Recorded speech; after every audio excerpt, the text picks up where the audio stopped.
Hello, everyone. Welcome back to day 4 of QuaranCon 2020. We've already had some amazing programming today.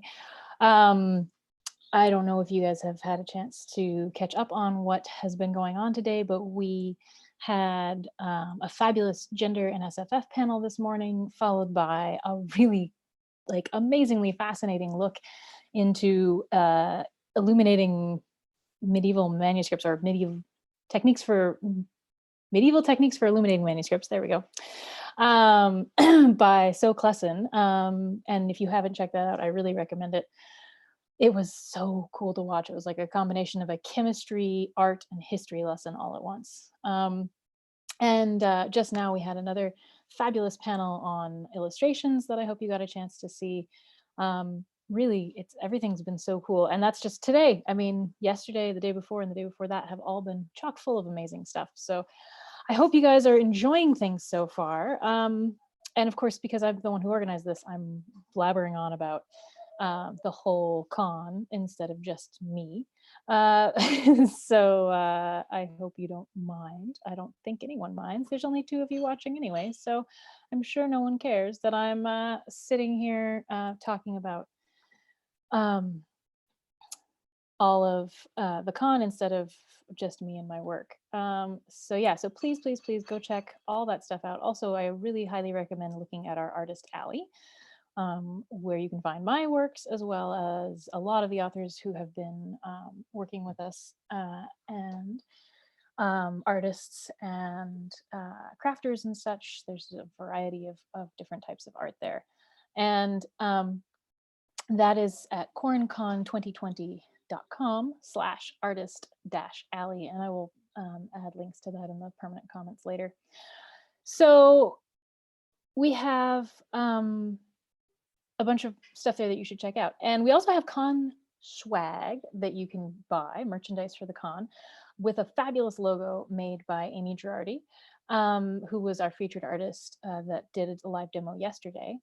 And so that's a Zazzle thing that I set up, and it's you can get t-shirts, hoodies, tank tops, mugs, lots of variety there. And all the proceeds from that go to helping cover the cost of the con. And then once we cover the cost of the con, anything beyond that is going to be donated to Doctors Without Borders. So go ahead and buy yourself a hoodie or a shirt and help us out that way. Also, I have created a coffee account for the con for the same purpose, to cover the cost of the con. So if you don't have, $40 to shell out for a hoodie, which is totally understandable, but you'd still like to give $1 to the con to help cover costs, that would be amazing. And every dollar helps. And our coffee account is QuaranCon 2020, so we're pretty easy to find there. I will also post a link to that later. So I think that's all my general con messaging. I hope that you guys have been enjoying stuff. I know I have. It's been really amazing to watch all this come together. I need to give a huge thank you to all of the volunteers who have helped with this. I may have been the mastermind behind the idea and one of the people largely involved in getting all the tech side of things running, but I've had some amazing volunteers, including Pam Livingston, who I feel like needs a special shout out because she has done all the orchestration of panels in terms of getting panelists and scheduling all the panels and all of that. And that's a huge amount of work that she's taken on. And then there's been a whole team of people that helped select panels and decide which panels we wanted to run. And anyway, I think it's been the volunteers I've had for everything from the back end of data entry on the website to the front end of making images to share on social media, to organizing the contests and everything. So many people have been involved, and they are wonderful people. And I'm going to have to create a credits page on the website. I've been meaning to do it for days, but it keeps slipping through the cracks of all the wonderful volunteers who have helped out. So thanks so much to everybody who has helped make this happen. It's been so cool to watch. All right, so I see that someone else who has a QuaranCon 2020 account has commented, lots of us watching. Yeah, nice try. I see 4 people now, though. That's nice. So I'm going to read from one of my books. I didn't decide which book until just a few minutes ago. I'm so tempted to read from book 2 of my series, but it does include a few spoilers just by dint of you get to see who's there, and that tells you something about the book, the ending of the first book. So I don't want to spoil anything for anyone. I don't like spoilers for people who really like to go into a story with completely fresh. So as such, even though the sequel Trader's Hope can be read as a standalone, and also I don't tout this book enough on social media, etc., and it gets a little bit ignored, but probably because they're both stand, like you finish Blade's Edge and the story finishes. There's no cliffhangers. So to pick up book 2, you have to really want to know more about the characters, and they go on a whole separate adventure. But yeah, so I love this little book, and I hope that other people enjoy it too. But I don't talk about it enough. So that was part of why I was tempted to read from it. But I'm not going to. Although I might, if I have time, read from the prologue, which is something that happens way in the past, so it isn't really a spoiler. But mostly I'm going to read from Blade's Edge. I decided to be safe. I'm doing a whole other, on my own YouTube channel, I'm reading the entirety of the first book of my urban fantasy series, a chapter at a time over the course of us all being in quarantine. And I think I'm up to chapter 17 or 18 now. So, and I've taken a week and a half off while I've been organizing QuaranCon. But if you want to go check that out, as soon as QuaranCon ends, I'll get back to posting almost daily chapters from that book. And it is light and humorous and meant to be funny. Which is what humorous means, Virginia. But so if you want to check that out, I have been reading it aloud, and it, I think, does read aloud well for entertainment value. Blade's Edge, on the other hand, is a little bit darker and epic, and the pacing's a bit slower. So at any rate, I'm going to read the first few bits from that until I hit probably the 10-ish minute mark of actual reading. And then I will answer questions if there are any. And if there aren't, I'll give the next panel, which actually it's not a panel, it's a reading. And I'll give the next reading, which is Alicia Wanstall-Burke, who you should all come and watch because she's amazing. I will give her extra time to set up. So, and now I'm seeing we got Pam and Miracle heckling from the comments. So that's fabulous. Hi, everybody. Thanks for coming. All right. So Blade's Edge. I'm not going to do too much explaining. I am going to show you this part that's right at the beginning of the book, which is the anatomy of a katana. And it breaks down the parts of a katana, which you can see here are, and this is where the reversed imaging off my Mac gets frustrating, but it says tsuka, which is the hilt, mune, which is the back edge of the sword, shinogi is the middle part of the sword, the blade rather, ha is the sharp bit of the sword, and kisaki is the point, which is the part you would stab with if you were going to stab with it. These are mostly they're mostly slashing blades, but if you needed to run someone through, kisaki would be the point you would use to do it. So the parts of the book follow the parts of the sword. So we start with tsuka. And AF Stewart says, cool. Thanks. I liked that bit. I thought of it after I'd written the whole book and was doing the formatting, and I then found myself very clever. Sad, but true. So if anyone else likes it, it always tickles me because I consider it an Easter egg. I also have some haiku at the beginning of each section. So 1109, that's the year. In winter, we see the reality of trees exposed in cold truth.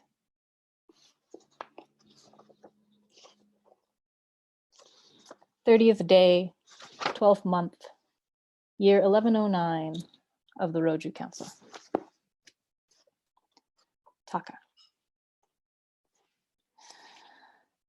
The scream made Taka drop the snowball she had just been aiming at her best friend's head and turn towards the gate to see what was happening.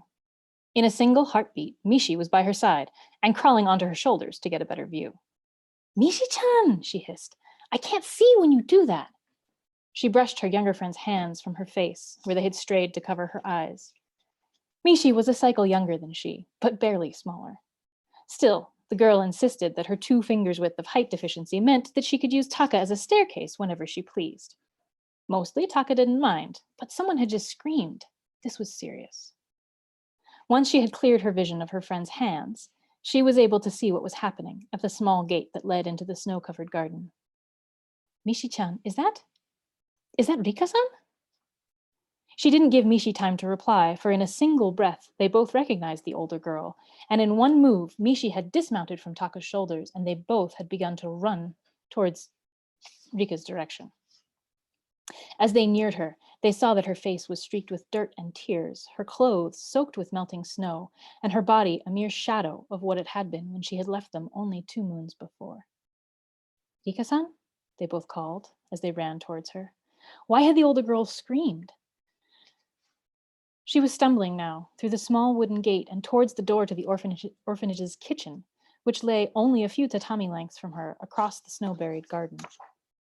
Her breath faltered and her limbs shook, and Taka was sure that the girl would collapse at any moment. Taka and Mishi were rushing to help the older girl when they heard a deep voice shout from the gateway. "Stop her! Stop that girl!" They had no sooner heard the voice than they were nearly thrown to the ground by 3 grown men rushing forward to grab Rika. Just as the men reached her, the girl let out another yowl of despair. The noise was so awful that Taka couldn't have covered her ears if her... Taka would have covered her ears if her hands hadn't been busy holding Mishi up from the packed snow that she and her friend had just been flung down on. Taka couldn't make sense of what she saw before her. The men appeared to be normal villagers, men she would have recognized from the town market if it had been a normal day. But these men were all grabbing Rika as though she were some sort of dangerous criminal and dragging her back towards the gate with them. They were forced to drag her, her legs flailing, as she tried to free herself, her ragged clothing and jagged bones cutting an ugly scar in the snow, as they pulled her towards the gate and the black-clad man who had first shouted that she should be stopped. Mishi regained her footing first and jumped forward as though to confront the men, but Taka grabbed her friend's shoulder in order to hold her in check. "But Taka-chan, she doesn't want to go with them," Mishi said, and Taka knew it was true. She didn't need to read the girl's emotions with her kiso to know that Rika wished to be anywhere but in the hands of the men who held her, a fact made clear enough by the way she thrashed with what little strength was left in her frail body. "I know, Mishi-chan, but what are you going to do against 3 men and a yukiso?" she asked, her grip firm on Mishi's shoulders. "They'll never let her go just because you punched someone in the knees." Mishi's lips turned down at the reminder of how small she was, but Taka still held the younger girl's shoulder. Taka was having a difficult time restraining herself from helping Rika, but she was convinced that there was nothing that either of them could do except... "Mishi-chan, run and get Hassan," she said, without speaking, projecting her thoughts and emotions at her best friend instead. Mishi nodded, turned on her heel, and began running towards the kitchen door. But when she was still a full tatami length away from the door, it opened on its own, and out came Hassan. "What's going on here?" the older woman demanded as she hurried into the garden and wrapped herself more firmly in her winter shawl. Hope began to bloom in Taka's chest. Hassan wouldn't let these men take Rika when she was clearly upset. Hassan took good care of the children in the orphanage. She would protect Rika. Taka was sure of it. The black-clad man's lips narrowed and his gaze fixed coldly on Hassan's face before he replied, "This miscreant has run away from the Josanko and is to be punished," he said. Hassan hesitated before replying and stepped back from where the man stood with the 3 villagers encircling the now quietly sobbing girl. Taka's hope began to waver. "Has she done something wrong?" Haha asked, her voice now subservient and her gaze directed at the ground before her, rather than the man clad in black. "Aside from being born a Josampu and disobeying her instructors, nothing at all." The tone of the man's voice suggested that either of those offenses were more than enough to condemn a woman. Taka's hopes shattered then, as she watched Hassan simply stand back and observe as the 3 villagers and the man in black walked away with a sobbing Rika carried between them. Taka had been sure that Hassan would do something to protect the older girl. Were they really going to stand there and let her be dragged back to whatever place had left her looking like a shade? She had seemed half-starved.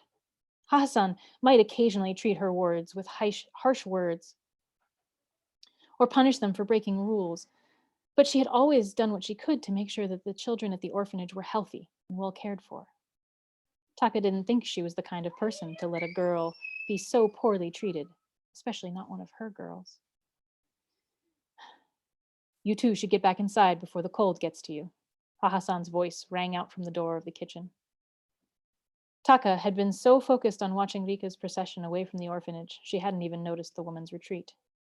As she registered the older woman returning to the kitchen door, a small part of her worldview shattered.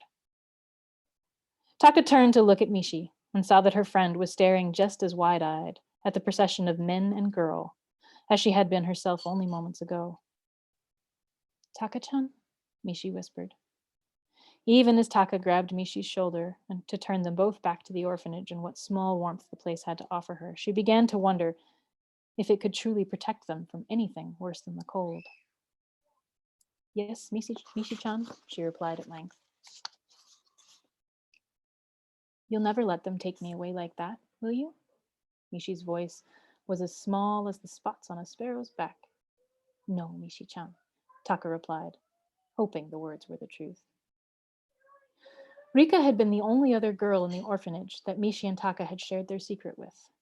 Taka had been only 3 cycles old when Rika had caught her healing a small scrape on Mishi's arm after the 2-cycle-old toddler had fallen.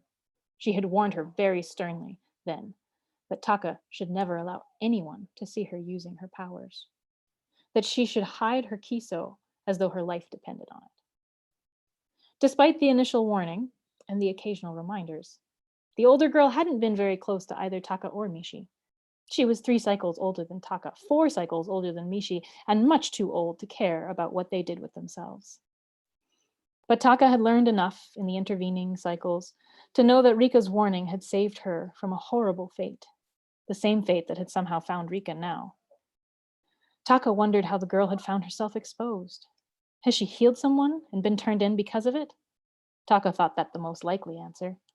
Was it impossible to hide who you really were forever?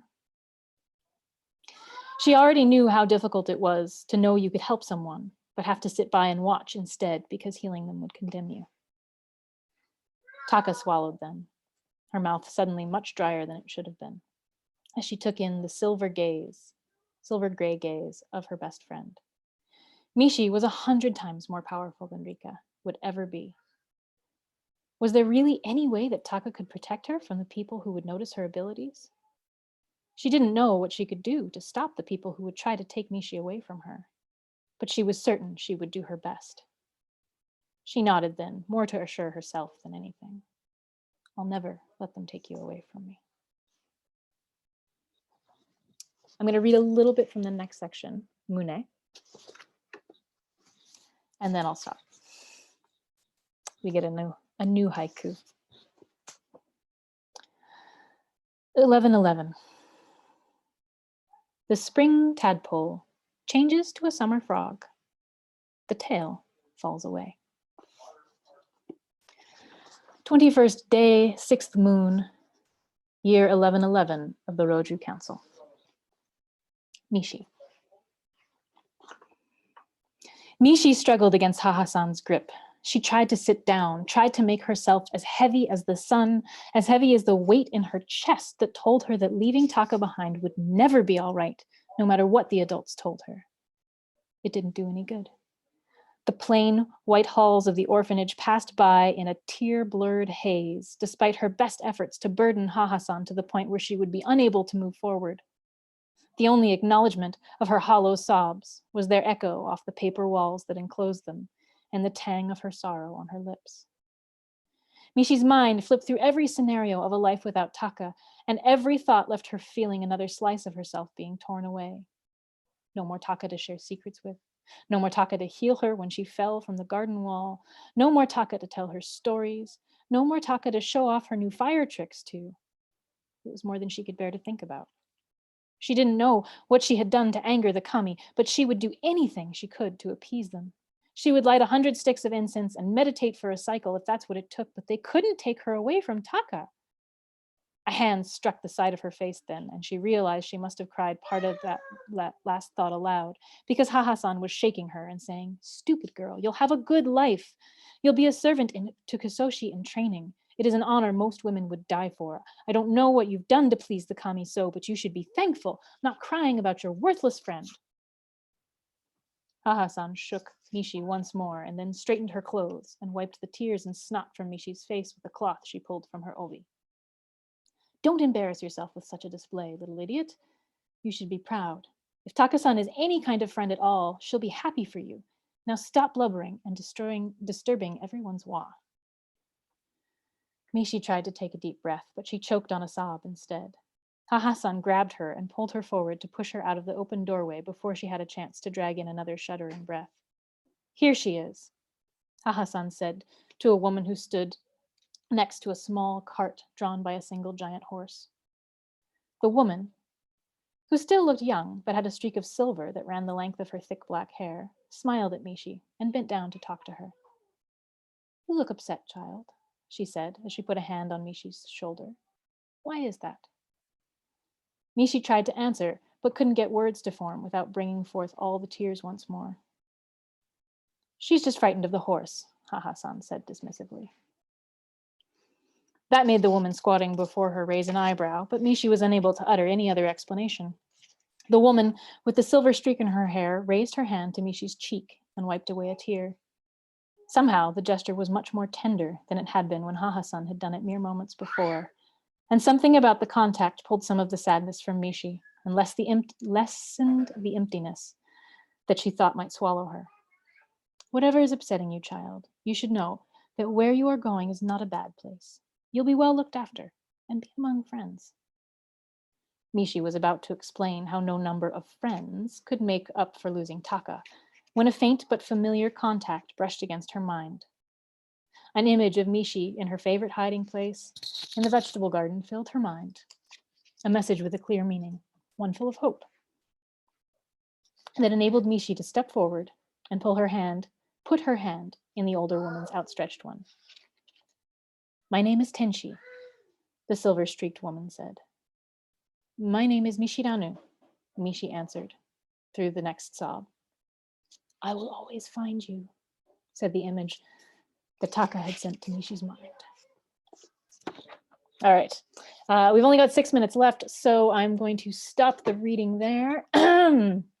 And yeah, that is the start of Blade's Edge.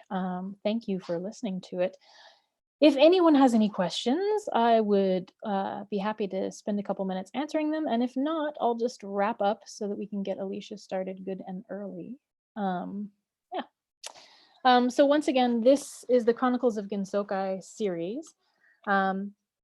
This is Blade's Edge, which is book 1, which can be read as a standalone, and Trader's Hope, which is book 2, and can also be read as a standalone.